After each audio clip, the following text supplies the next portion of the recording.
Hi everyone, this is Mrs. Snowbeck. Today we are going to review Unit 6 and get ready for the quiz. So for this video, I'm going to have you pause at the beginning of each question. I'm going to have you try the question and then unpause the video. So please pause the video right now and then try this question and then unpause when you're done. So remember on these, you take the two smallest sides and you add them together. So we're going to take the 13 and the 17, add them together, and what we're looking for is that number bigger than the third number? Is 30 bigger than 29? And it is. So yes, we can make a triangle. So then the second part of this is we have to figure out what kind of triangle. So now we basically do a squared plus b squared, and we see how does it compare to c squared. So 13 squared plus 17 squared, how does that compare to 29 squared? Well, 13 squared is 169, 17 squared is 289. 29 squared, I have to type in my calculator. I don't know that one. 841. So now what you're going to do is you're going to add 169 plus 289, and it turns out it's 458. 458 and 841 are not equal. The 841 is bigger, the c squared is bigger, so this would be an obtuse triangle. If the c squared is smaller, it's acute, and if the two numbers are equivalent, then it's right. Please pause the video and try to label these sides of these special triangles with their ratios. So remember, in a 45, 45, 90, we have two congruent angles, so therefore we have two congruent sides that are across from the 45s, the two legs. And then the hypotenuse is that number times root 2. In the 30, 60, 90 triangle, the short leg is across from the 30 degrees, and I'm going to call that x. The hypotenuse is twice as much as the short leg, so 2x. And the long leg is x times root 3. So whatever that short leg is, multiply by root 3 to get the long leg. Please pause the video and try to solve for x.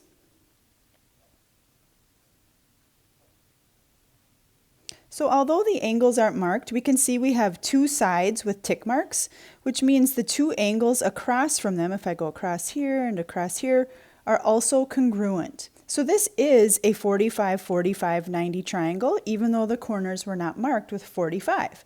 Because the three corners in every triangle have to add up to 180, and if those have to be equal, they each have to be 45.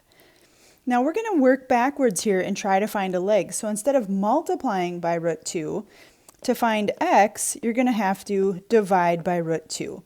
And you could just type this into your calculator right now. And if you take 81 divided by root 2, you get 57.27. So that is the correct answer. Or you can do it where you take 81 over root 2 and you rationalize the denominator. So you multiply top and bottom by root 2. You get 81 root 2 over root 4. But the square root of 4 is 2, so you get 81 root 2 over 2. You can leave it like that, or 81 divided by 2 is 40.5, so you can also change it to 40.5 root 2. Please pause the video and give this one a try. Okay, so remember, in a 30, 60, 90, the short leg is x, the long leg is x root 3, and the hypotenuse is 2x. So this would be our 30, our 60, and our 90. So what we have to do is work backwards from the long leg to the short leg. And so to get x, we're going to take 9 root 3, and we're going to have to divide by root 3 to work backwards. So those cancel out, and you just get 9. X is 9, and once you know x is 9, to get y, it's just double. So 9 times 2, which is 18 for y. Please try this one. Pause the video.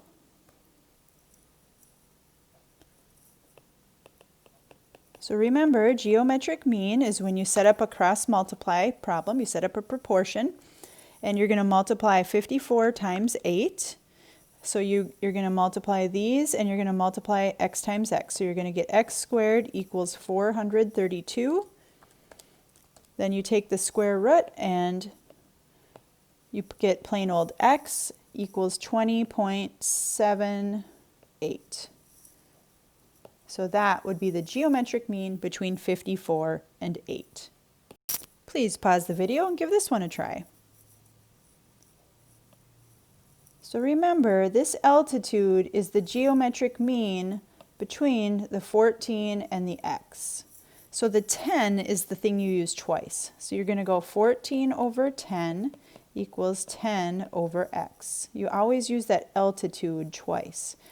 Cross multiply. So you're going to get 14x equals 100. Divide by 14, and then 100 divided by 14 is 7.14. So x is 7.14. Once you know this is 7.14, and by the way, I just leave 7.142857143. I just leave that whole thing in my calculator because now what we're going to do is we're going to use the Pythagorean theorem on this right triangle over here. And we're going to do 7.14 squared plus 10 squared equals y squared. But if I leave that 7.142857, that whole thing, I'm just going to hit squared, and then it should say that they're squaring my answer, plus 10 squared, which is 100. So I get 151.02 equals y squared. And then remember, you have to do square root. So square root of that answer is about 12.29 for y. Please pause the video and solve for x.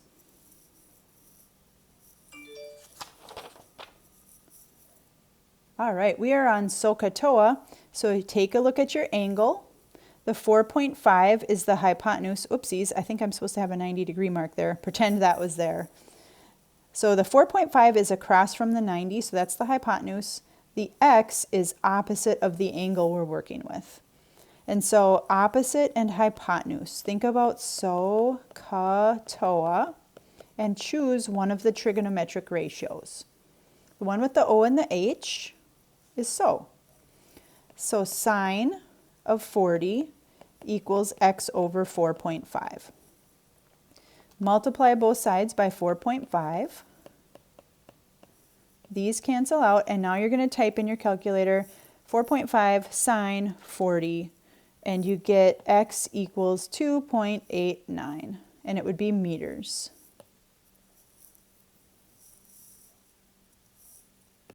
Please pause the video, solve for x.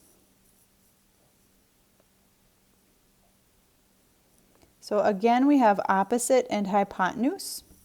So again, we want the O and the H, which goes with so. So S stands for sine. Sine x equals opposite over hypotenuse. This is one where we're solving for an angle. So we have to get rid of the word sine. To do that, we're going to do the inverse sine. Sine and inverse sine cancel each other out. So we have x equals the inverse sine of 11 divided by 16. Now to type this in your calculator, you're going to have to type in second sine 11 divided by 16. And x should turn out to be 43.43 degrees. Remember, whenever you're solving for an angle, that's when you're going to have to do an inverse.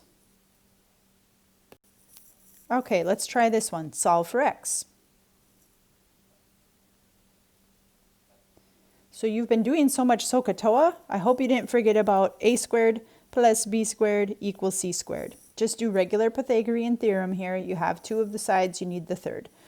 So x squared plus 68 squared equals 80 squared. 68 squared is 4,624. 80 squared is 6,400 minus your 4,624. So 6,400 minus that answer is x squared equals 1776, the year that our nation was founded, right? Square root, and then the square root of 1776, is approximately 42.14, and it would be centimeters. So that wraps up Unit 6. Would you guys please now try Worksheet Unit 6 review and then check your answers with the key in Schoology. And if you feel ready, take the quiz, Unit 6 quiz. If you get stuck, let me know, send me a Schoology message, and have a great day.